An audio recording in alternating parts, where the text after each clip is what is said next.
अलक्ष लक्ष लक्ष पाप लक्ष सार सायुधम ततस्तु जीव जंतु तंतु भुक्ति मुक्तिदायकम्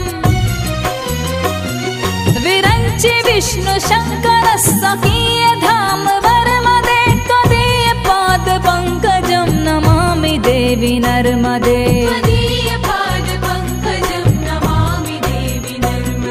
नमामि देवी नर्मदे।